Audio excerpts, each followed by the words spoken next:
बंटाई ने कही उनके गाने कुड़ी के लॉन्च पर बहुत हार्ड बातें। आइए सुनिए। क्योंकि they don't have this kind of budget, क्योंकि वो परेशान हो जाते। पहली बात बोलते कि इंडिया में इतना बड़ा अमाउंट कोई आर्टिस्ट चार्ज नहीं करता है। बोलते कि यार इतना पैसा किसी आर्टिस्ट ने नहीं लिया है। तो देखो बहुत से पागल हो जाते हैं, बोलते कि इतना पैसा ऐसा कैसे तुम मांग रहे हो, कैसे नहीं। बट मेरे हिसाब से बदलाव आना चाहिए, और वो बदलाव के लिए अल्हम्दुलिल्लाह मैं काम कर रहा हूँ। तो my motivation is like just अभी मैंने मीर ब्रो को भी जस्ट जैसा सुना कि लाइक हर एक वीडियो के हिसाब से जैसे उन्होंने बोला था इट्स अ चैलेंज कि मेरा खुद का गाना हर एक गाने के बाद दूसरा गाना हार्ड होना चाहिए। एक रिलीज़ हुआ, अभी अगला गाना उससे भारी होना चाहिए, तीसरा आएगा उससे और हार्ड। तो अभी मेरे पे प्रेशर आता रहता, पब्लिक भी बोलती है भाई कुछ हार्ड डालो, नहीं तो क्या है, फिर पब्लिक नाराज़ हो जाती है, पुराना एमी वे लाओ, नया एमी वे लाओ। तो अभी एमी बनता है, तैयार है टेक ओवर करने के लिए सब। इंशाल्लाह। लंबी वाइब और 10 साल बाद गाना किसी मेरे आपसे क्वेश्चन है 10 साल बाद गाना नमो स्टूडियो के साथ क्या स्पेशल है? सब कुछ ही स्पेशल है। गाना है विद लेबल, और स्पेशली बंटाई की पब्लिक के लिए बहुत खुशी का मोमेंट है, क्योंकि रिकॉर्ड लेबल के साथ गाना आया है, और इंडिपेंडेंटली इतने साल से म्यूज़िक डालते आया हो।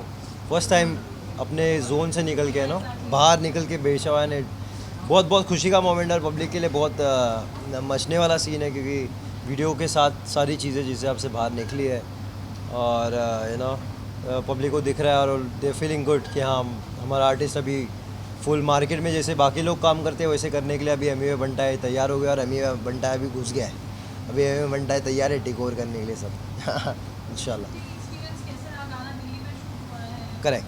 How was the whole experience? Whole experience एक नंबर। एक वर्ड में बोलो तो एक नंबर। जैसे कि यूडी ब्रो और अपने मीर ब्रो एंड सबके साथ हम लोगों ने जैसे पहला मीट ही हम लोग का इतना भारी रहा, ऐसा लग रहा था कि हम लोग पहले से एक दूसरे को जान रहे हैं। सब वाइब भी इतना ब्यूटीफुल था, और शूट भी कोई मसला नहीं रहा, सब कुछ ऑन पॉइंट। बस गए फटाफट तैयार हुए, शूट किए, टेक दिए, और बहुत फन था। Right, we had great time on set. ऐसा कुछ भी हेक्टिक नहीं था, हम लोगों ने मज़े किया, मज़े करके काम किए। फ्रेम्स अच्छे आ रहे थे, टेक अच्छे हो रहे थे, ज़्यादा रीटेक की ज़रूरत नहीं पड़ी, एंड सारे अपने फील्ड के मास्टर्स काम ही करे थे, तो माशाल्लाह ऑन पॉइंट एक नंबर था सब कुछ। Your songs are always known to be larger than life. Namo Studio के साथ आपने पहले भी गाने किए हैं। पहला गाना 10 साल बाद किसी और लेवल के साथ कितना चैलेंजिंग रहा? आई थिंक मैं किसी भी मेरे को ऐसा लगता है कि मैं जब भी कोई एक प्रोडक्ट बनाता हूँ तो मेरे को लगता है मेरे को अपने प्रीवियस गानों से उसे बेटर बनाना है। तो चैलेंज एज सच मैं कुछ नहीं बोलूँगा। चैलेंज सिर्फ इतना ही था कि मैं भाई को एमी वे भाई को बहुत अलग तरीके से प्रेजेंट करना चाहता था, बिकॉज जो मेरी पर्सनल वीडियोस होती हैं वो लाइटिंग और इस सब के लिए बहुत फेमस है, in terms of colour, styling और इन सब चीज़ों के लिए लोग बहुत बात करते हैं इंडस्ट्री में उसके लिए। तो मेरे को ये था कि मैं भाई की रॉ एनर्जी को लेकर किस तरीके से उसे ऐसे मर्ज करूँ, ऐसा फ्यूज़ करूँ कि एक जो प्रोडक्ट निकल गया है वो बहुत क्लासी निकल गया। तो बहुत नई चीज़ थी, बहुत एक अच्छा एक्सपेरिमेंट था, बहुत अच्छा जोन था। भाई की लुक्स के साथ प्ले किया हम लोगों ने, इन टर्म्स ऑफ सेट हम लोगों ने बहुत कुछ प्ले किया। मैंने अपनी खुद की जो पर्सनल चीज़ें थी उनको एक्सप्लोर किया। हम कभी इतना सेट ओरिएंटेड वीडियो नहीं किया था, तो बड़ा मन था कि इंडियन सीन में एक इंटरनेशनल विजुअल दिखे लोगों को। तो इवन यूट्यूब पे, इंस्टाग्राम पे जो कमेंट्स आ रहे हैं वो यही आ रहे हैं कि video is looking international. And भाई की तो जो है ही जो परफॉर्मेंस लेवल है, स्वालिना जो लग रही है वीडियो में, वो तो बहुत एवरीवन नोज दैट कि बहुत साथ में भी बहुत अच्छे लगते हैं, केमिस्ट्री बहुत अच्छी लगती है, ऑन स्क्रीन बहुत अच्छे लगते हैं साथ में। एंड हिट जोड़ी है, पहले बहुत हिट सॉन्ग्स दिए इन लोगों ने। एंड स्वालिना ने तो थ्रू आउट द वीडियो एक एक चीज़ के लिए बहुत ऑन पॉइंट थे हम लोग, with her looks, with her makeup and everything. And I think वो सब दिख रहा है आप लोगों को स्क्रीन पे, तो वही था। You must be really proud. Anyways, song beautifully. It's so lyrical. Your name is lyrical. Namo Studio के दिलाती. Tell us about your entire experience. It was great. I mean, I worked with a lot of other labels as well, right? Because I started my career from featuring in songs. But Namo Studios was really different because they literally took care of every single thing. Like usually labels do not pay attention to the the artist look and so much detailing नहीं है, जो यहाँ पर बहुत अच्छे से किया गया है. और मिहिर सर तो is like one of my favorite directors. I really wanted to work with him and finally I am. and I'm really, really grateful, and amazing work, amazing. You guys can see the result, you know. जैसे इतने अच्छे गाने आ रहे हैं, amazing artist, amazing गाना, आप क्या कहेंगे कुड़ी के बारे में? क्या स्पेशल रहा जो उम्मीदें ने हाँ कहा और outside this comfort space? So special तो यही था कि एमी वे ने हाँ बोला। एमी वे ने बोला कि फाइनली गाना कर रहे हैं। अब गाना आना था तो अब क्योंकि मतलब ऐसी इमेज रही है बंटाई की कि भाई इंडिपेंडेंट आर्टिस्ट हैं, आज तक लेबल के साथ कोई काम नहीं किया। अब अगर लेबल के साथ काम हो रहा था तो it has to be grand, मतलब ये लगना चाहिए था कि हाँ एमी वे अगर आ रहा है, मतलब एक लेबल के साथ आ रहा है, तो हमें हमारा शुरू से यही प्रोजेक्शन था कि हम लोगों को ऐसे ही प्रेजेंट करना है चीज़ों को लेकर। ही इज़ ए सुपरस्टार, सब लोग देख रहे हैं पिछले 2-4 सालों में, मतलब एवरीबडी इज़ लाइक अच्छे बड़े से बड़े आर्टिस्ट इनके फ़ैन हैं, हम भी फ़ैन हैं। हम भी मिले एज अ फ़ैन ही थे, पता नहीं था उस टाइम तक तो काम करेंगे नहीं करेंगे, फ़ैन थे भाई के और मिले। और अब प्यार बोलो कुछ भी बोलो हुआ। हम लोगों ने बहुत जल्दी एक दूसरे को पसंद कर लिया और काम भी कर लिया। I'm शादी हो कुड़ी की बिग बॉस ने रिसेंटली हाँ जी। गाने को अप्रिशिएट किया, मतलब सलमान खान ने जब हमारे लिए वो मोमेंट था जब सलमान खान ने अपने मुंह से वो कुड़ी बोला था ना, तो हमारा तो उनके बहुत बड़े फ़ैन हैं भाई, और कौन नहीं है। तो एक बिग बॉस OTT एक बहुत बड़ा शो है इंडिया का, तो ऑब्वियसली हमारा सॉन्ग अगर इतने बड़े प्लेटफॉर्म पे, इतने बड़े शो पे, इंडिया के सबसे बड़े शो पे अगर प्रमोट हो रहा है तो सब कुछ अच्छा ही था, मतलब बहुत ही अच्छा था। उसको एक्सप्रेस करके वो फीलिंग छोटी हो जाएगी, तो वो मतलब एक्सप्रेस नहीं कर सकते। तो मेरे को जब वो शो टेलीकास्ट हुआ था तो सबसे पहला मैसेज मैंने भाई को किया था, मैंने कहा भाई मचा दिया। तो बस ये हमारा मतलब बहुत अलग ही एक्सपीरियंस रहा। This is the first time we have done such thing, मतलब ऐसा कहीं किसी बड़े प्लेटफॉर्म पे जाके हमारे स्टूडियो का, हमारे लेबल का नाम लिया गया, हमारे गाने का नाम लिया गया, तो बहुत अच्छा एक्सपीरियंस है। मतलब बहुत प्राउड मोमेंट भी है कह सकते हो, अभी नए हैं तो एक बहुत अच्छी बड़ी प्राउड मोमेंट है। हाय सो आपने शुरुआत की ये कहकर कि जो डिमांड किया वो मिला, एंड देन अभी आपने कहा कि अब मैं आ गया हूँ और जैसे काम होता है वैसे होगा।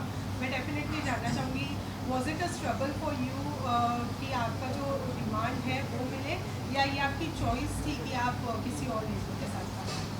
नहीं तो चॉइस के हिसाब से मैं हमेशा से ओपन रहा हूँ, सब लेवल्स को वेलकम है। बिकॉज मैंने कभी ऐसा नहीं रखा कि हाँ किसके साथ नहीं करना, ऐसा नहीं है। मैं सबके साथ कूल हूँ, बट मुश्किल सामने वालों को जाता, बिकॉज एज इन इतने साल मैंने काम किया है, एंड उस हिसाब से जैसे मार्केट में डे बाय डे आर्टिस्ट का वैल्यू भी बढ़ता है, प्राइस भी बढ़ता है, चीज़ें भी बढ़ती है, और आर्ट का कदर भी बढ़ता है। तो उस हिसाब से मैंने मेरे लिए मेरा गाना बहुत ज़्यादा कीमती है ना।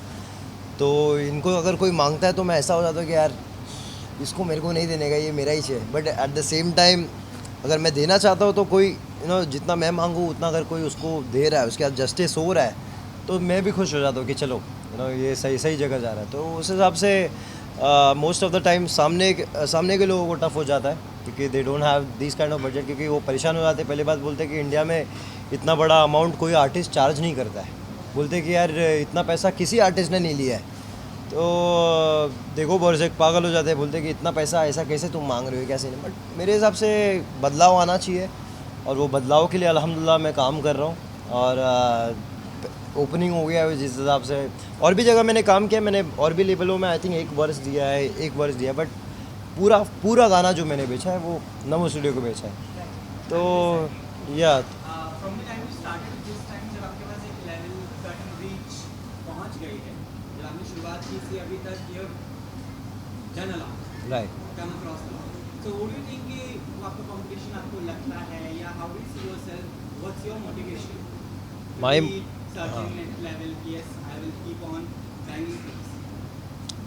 तो my motivation is like just अभी मैंने मीर ब्रो को भी जस्ट जैसा सुना कि लाइक हर एक वीडियो के हिसाब से जैसे उन्होंने बोला था इट्स अ चैलेंज कि मेरा खुद का गाना हर एक गाने के बाद दूसरा गाना हार्ड होना चाहिए। एक रिलीज़ हुआ, अभी अगला गाना उससे भारी होना चाहिए, तीसरा आएगा उससे और हार्ड।